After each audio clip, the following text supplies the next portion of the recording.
praises and glory unto Yahweh Bahashem Yahushua Bahashem Hakodash. Double honors to the elders and apostles of Great Millstone who taught me this truth. And peace and salutations to the hopeful elect scattered abroad. This is the brother, Barazal, here with a lesson. All right, Lord willing is edifying.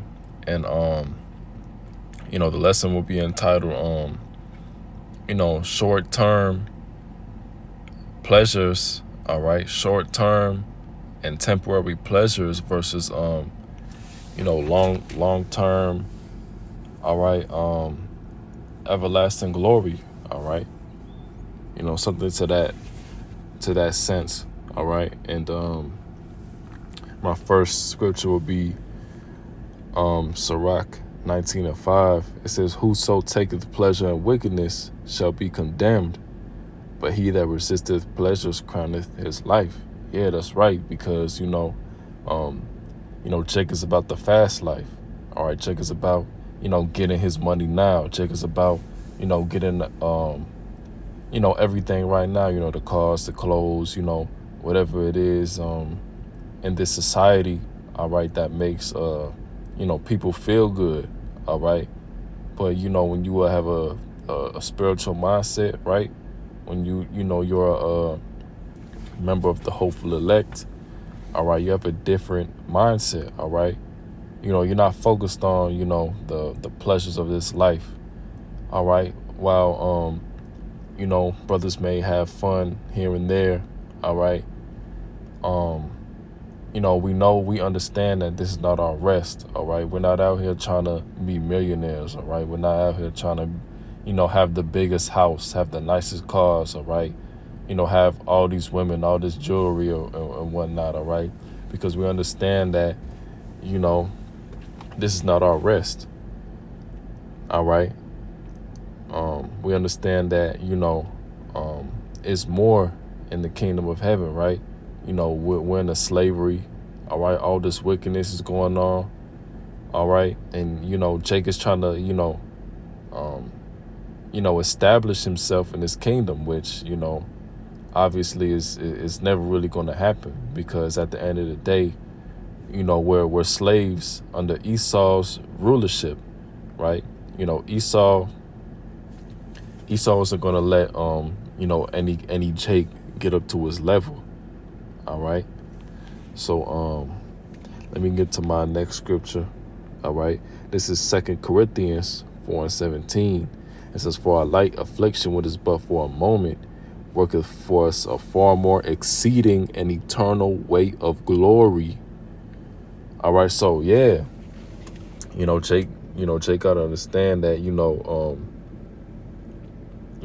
gotta put in the work, all right? You gotta put in the work to get to where you at, and not just in a carnal sense, all right? That comes with the scriptures as well. All right, because we understand that our works that we do, all right, while we in the faith, all right, while we in the truth, all right, that's gonna pretty much put tokens, all right, in our spiritual bank accounts, all right, in order for us to Lord willing, receive that salvation in those chariots. All right, it says, for our light affliction, which is but for a moment. All right, so which is but for a moment. All right, so we understand that, what we're going through.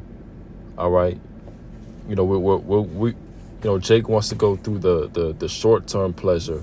All right, which in this society, which will lead to destruction.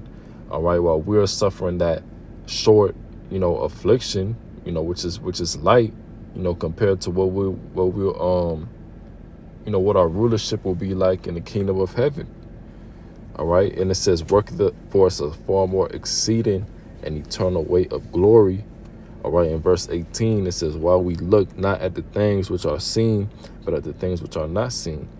For the things which are seen are temporal, but the things which are not seen are eternal.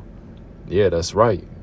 Everything in this life is temporal.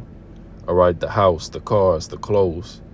All right, even our bodies. All right, even our bodies don't last. All right, You know, the only thing that really lasts is your spirit. All right, because we understand that you know, we go to the spirit world, all right, and then after a few generations or so, you know, we come back down. All right, but other than that, everything in this world, all right, everything you see is temporal. All right. And it says, and it also said, but the things which are not seen are eternal. All right. And that's where faith comes in. Because while, we can't clearly just see the kingdom of heaven in a physical sense. All right. We envision it. All right. And that's where our faith and hope lies. All right. Into perceiving that kingdom. All right. We focus on all the things which are not seen. All right. These people have no faith. All right. These people, they don't think that, Yahweh Shai is coming back to save his people. All right. Which are, his elect. All right. These people have no faith, have no real hope. All right. Their hope is in this society. All right. Their hope is trying to, run it up in this wicked kingdom. All right. So let me get to my next scripture. All right. It says, Wisdom of Solomon 3:4. For though they be punished in the sight of men, yet is their hope full of immortality. All right. And there you go. All right. Because, through these people don't view us as kings. All right. These people view us as peasants. All right. They view us as, bums, all right, out on the highways and byways, got nothing else to do, all right. These people don't understand that we actually out here for for salvation, all right, not just for ourselves, all right, but to Lord willing, be able to edify any lost sheep out there, right? But last camp, we was out at the park, all right. And it was an event going on, all right, and it was plenty of cars everywhere. It was packed, all right, and it was so many people who walked past the camp, all right, not even well, I want to say not batting an eye, because they was all staring, of course, because they knew that we had